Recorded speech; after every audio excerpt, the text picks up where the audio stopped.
साईराम. मित्रांनो, दिवस दुसरा. सकाळी उठून दिवस दुसरा चालू आहे. बॅग पॅक झालेले. इकडे नाश्त्याची सोय आहे. चाय, हरी, बटर. इकडे आमचं नाश्त्याची तयारी पण झालेली आहे. सकाळचे वगैरे 5 आम्ही निघू इथून 5 वाजता.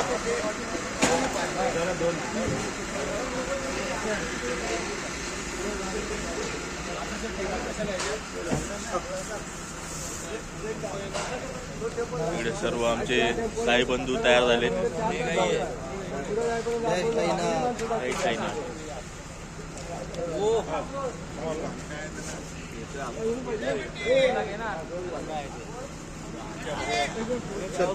साईराम. सकाळी आम्ही सकाळी निघतो इथून.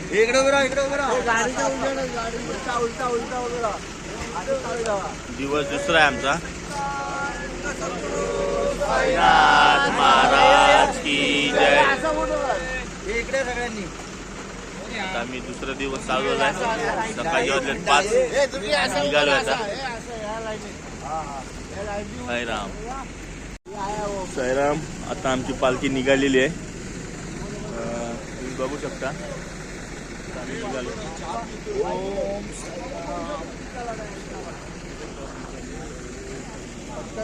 साईराम. सकाळ झालेली आहे.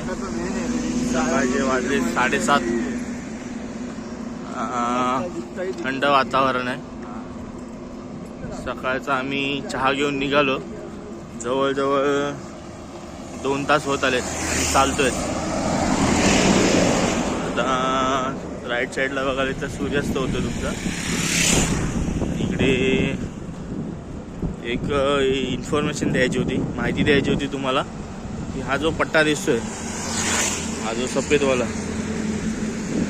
उन्हामध्ये कसं असतं ना, की जेव्हा तुम्ही चालता, अनवाणी पायाने चालता, तेव्हा बाजूचा हा पूर्ण जो रोड असतो हा पूर्ण गरम होतो. पण जर ह्या पट्ट्यावरून जर चालाल ना सफेदवाल्या, तर हा पट्टा थंड असतो. म्हणजे एक त्या प्रकारे त्याच्यामध्ये काहीतरी मटेरियल यूज केलेलं आहे आणि ते गाड्यांच्या मार्किंगसाठी पण बनवलेलं असतं, की जेणेकरून ती गाड्या ह्या पट्ट्याला बघून चालते. पण जर कोणी अनवाणी चालत असेल तर त्यांनी ह्याच्यावरून चालावं या सफेद पट्ट्यावरून. म्हणजे जास्ती पायाला त्रास होणार नाही, कारण की तो पट्टा पूर्ण थंड असतो आणि आजूबाजूचा जर पट्टा बघितला तर तो गरम असतो. तर जेवढं शक्य होईल तेवढं तुम्ही जे पदयात्री आहेत, अनवाणी जे चालणारे पदयात्री आहेत, त्यांनी ह्या पट्ट्यावरून चालावं. म्हणजे त्यांच्या पायाला जास्ती करून इजा नाही होणार, चटके नाही लागणार. साईराम. साईराम. बघा, एक साई भक्त आहेत आमचे. साईराम. तसं वाईट पट्ट्यावरून चालतात. गरम नाही लागत जास्ती त्यांना.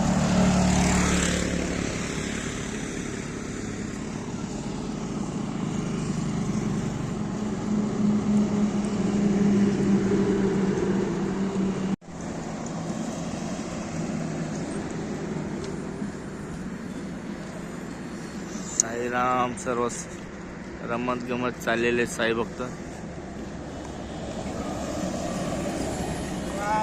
साईराम. ओम साईराम.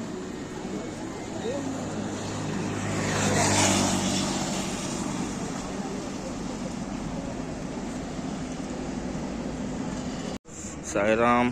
सकाळचे वाजलेत 8 आणि इकडं पहिला सकाळच्या नाश्त्याचा हॉल्ट आहे आमचा. नाश्त्याला वडे असतील, वडा सांबार, इडली, चाय. इकडे सर्व साई बंधू थांबलेले आहेत. सकाळी जे लवकर निघाले होते आणखी ते नाश्ता करून निघाले, जे बाकीचे आहेत ते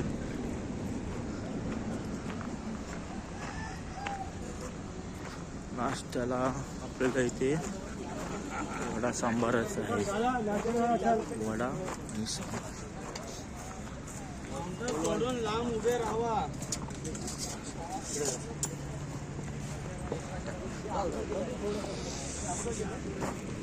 नाश्ता करायला बसले. सकाळचा नाश्ता झालाय आणि आता आम्ही निघालोय पुढे.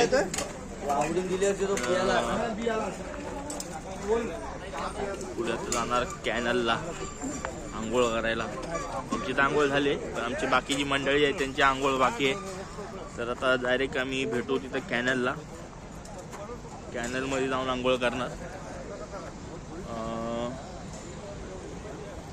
चला तर भेटूया आता डायरेक्ट कॅनलला. सकाळचा नाश्ता करून निघाल्याच्या नंतर इकडे बघा आम्ही येतो जसं चालतोय तर तुम्हाला गाड्या समोरून येताना दिसतात आहे आणि त्या रोडला जाताना दिसत आहे. बहुतेक पदयात्रिक जे असतात ते त्या साईडून चालतात तिकडून. त्यांना ते सोयीस्कर पडतं. पण कसं आहे जर चालायचं असेल ना तर विरुद्ध दिशेने चाललेलं बरं असतं. कारण की जे समोरून येणारं वाहन आहे ते आपल्याला दिसतं आणि मागच्या साईडून जे येणारं वाहन आहे ते आपल्याला दिसत नाही. तर ही छोटी एक माहिती द्यायची होती. तर जेवढं तुम्हाला विरुद्ध दिशेने चालता येईल म्हणजे गाड्यांचा अंदाज घेता येईल तुम्हाला की गाडी कुठल्या दिशेने येते काय कसं आहे. तर त्याप्रमाणे तुम्ही चालू शकता. त्याच्याने ॲक्सिडेंट होण्याचे चान्सेस कमी असतात. त्या साईडून चाललेलं आपल्याला कसं आपली पाठ मागच्या साईडला असते आणि मागून येणारी वाहन आपल्याला दिसत नाही. तर शक्यतो विरुद्ध दिशेने चाललात की तुम्हाला समोरून येणारी वाहन मोठी गाडी ट्रक टेम्पो जे काय ते सर्व तुम्हाला दिसेल. तर जेवढं शक्य होईल ना तेवढं विरुद्ध दिशेला चाला म्हणजे कसं सर्व सोयीस्कर होईल. धन्यवाद. दुसरा दिवस कालचा जो पहिला दिवस होता आमचा जेवढे पण पदयात्रिक असतात ना त्यांच्यासाठी पहिला दिवस हा थोडा कठीणच जातो. कारण की सराव करून पण पाय दुखतातच. कारण की पूर्ण शरीराचं जे रक्तस्राव असतं ते पूर्ण खालच्या दिशेलाच जमा होतं म्हणून पाय हातातली बोटं सुजतात. ठीक आहे. तर पहिला 1-2 दिवस तुम्हाला थोडा त्रास होतो. त्याच्यानंतर तुम्ही व्यवस्थित एकदा रिदम लागली की तुम्ही व्यवस्थित चालू शकता. बोलण्याचं तात्पर्य एवढंच आहे की सकाळचं जेवढा तुम्हाला अंतर कापता येईल ना तुम्ही सकाळी उठून चाललात तर ते तुमच्यासाठी सोयीस्कर होईल. कारण की तेव्हा ऊन नसतो थोडं थंड वातावरण असतं. तर तुम्ही जेवढ्यात लवकरात लवकर सकाळ होईल सकाळी पहाटे उठून चालायचा प्रयत्न कराल ना तुम्हाला थकवा पण कमी लागेल आणि पाय पण कमी दुखतील तुमचे. तर सकाळ लवकर उठून चाला. 5-5:30 पर्यंत जरी चाललात तरी पण भरपूर आहे. चला. एक चहासाठी एक छोटासा हॉल्ट घेतलाय. रस्त्याच्या बाजूलाच आहे छोटं हॉटेल आहे. क्षणभर विश्रांती.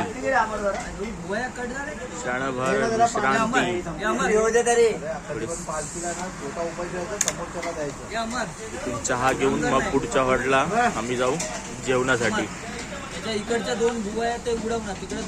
साईराम. आता आपण दिवस दुसरा दुपारच्या जेवणाच्या हॉलला या गावात पोहोचते. आसनगावच्या बाजूलाच इकडे गाव आहे.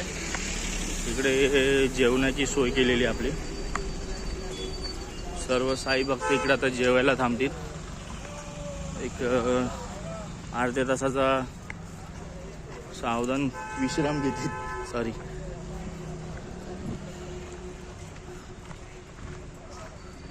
इकडे सर्व रिक्षा लागलेली आहे पाण्याची. साईराम.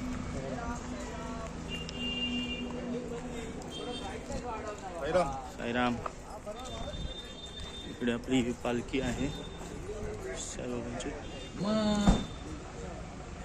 साईराम. सर्व थँक्यू सो मच. थँक्यू. जेवणाची सोय झालेली आहे आपली. इकडे जेवणाचा हॉल्ट आहे हा. आणि जेवायला आता आपल्याला भात आहे, डाळ आहे, भाजी आहे.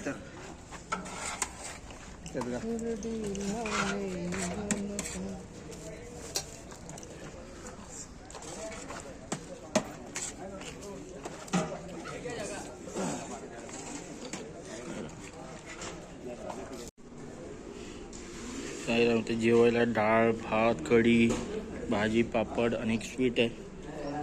ते सर्व जेवायला बसलेत.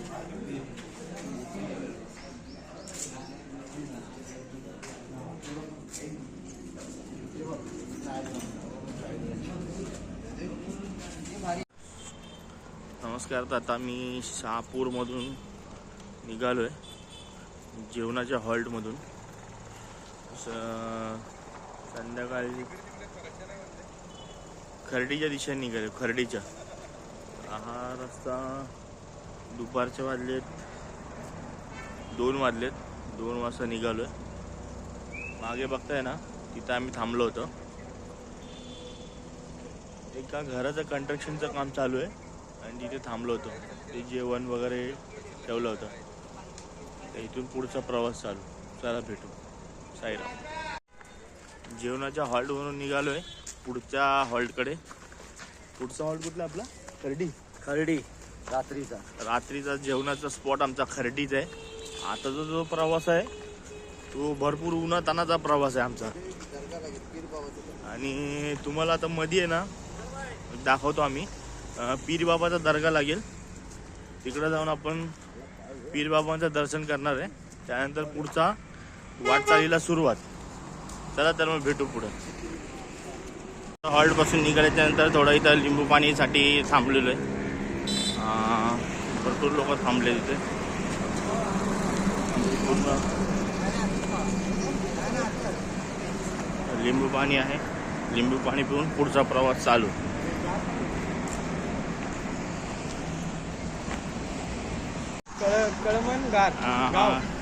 आता आपण इथे आहे ना कळमगावच्या इथं पोचलोय. इकडे पीर गौनाथ बाबांच्या इथे पोचलोय. इथे पीर बाबांचं मंदिर आहे. नवनाथातले एक जे पीर होते त्यांचं इथं मंदिर आहे.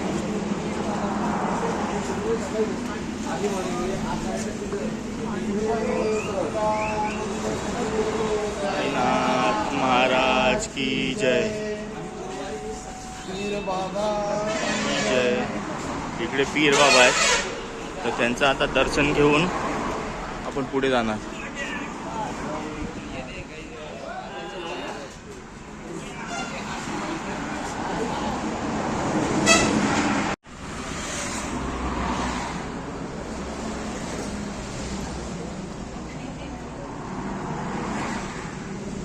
इकडं पीर बाबांचं ते समाधी आहे. बलंगगडावर जे बाबा आहेत ते त्यांचीच समाधी इथे.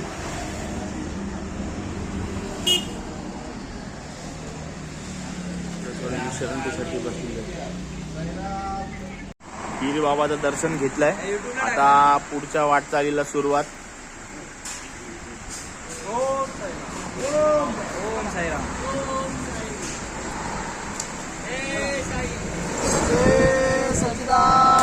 सद्गुरु साईनाथ महाराज की जय. साई बाबा की जय.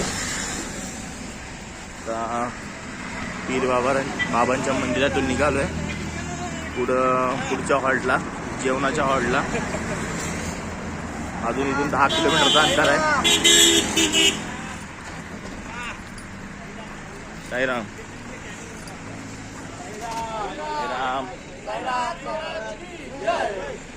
अर्धी माणसं आमची इकडे बसलेली आहेत.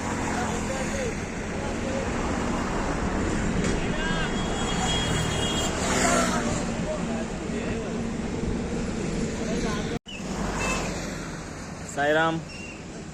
आता आम्ही पोचलोय तुलिप हॉटेलला. इकडे रात्रीचा हॉल्ट आहे आमच्या इकडे. इकडे हॉल्ट आहे हा. पहिला हॉल्ट आमचा 19 किलोमीटरचा होता. दुसरा हॉल्ट आहे 18 किलोमीटरचा. मधी टप्प्याटप्प्याने आम्ही येत होतो, थोडा ब्रेक वगैरे घेऊन. आता दिवस दुसरा आणि हा रात्रीचा हॉल्ट आहे आमच्या इथे.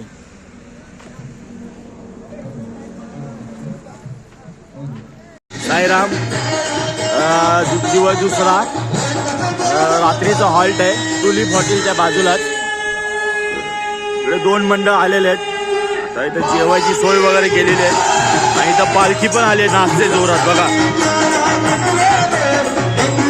तुम्हाला जेवण दाखवलं इथं, जेवायला सर्व बसलेले आहेत.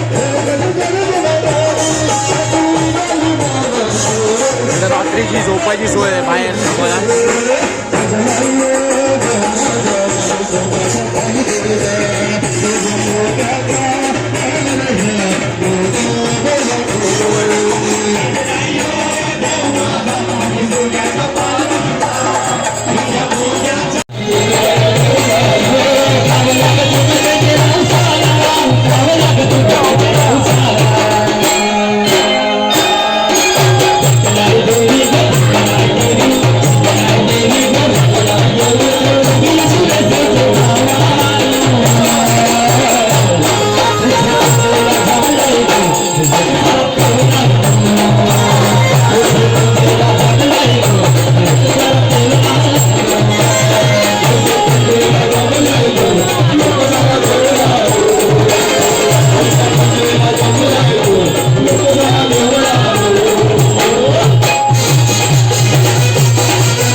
दुसरा दिवस खर्डीतला. इथं आम्ही नाईटला आता थांबलेलो आहे आणि जेवण वगैरे झालं. दुसरं एक मंडळ आहे जिथं आम्ही नाचलो भरपूर. तो पण भरपूर एन्जॉय केला. आता चाललोय झोपायला, कारण की उद्याचा जो प्रवास आहे आमचा तो खूप मोठा प्रवास आहे. जवळजवळ 40 किलोमीटरचा प्रवास आहे. त्याच्यामध्ये आम्हाला कसारा घाट चढायचा आहे. तर आत्तासाठी गुड नाईट, साईराम.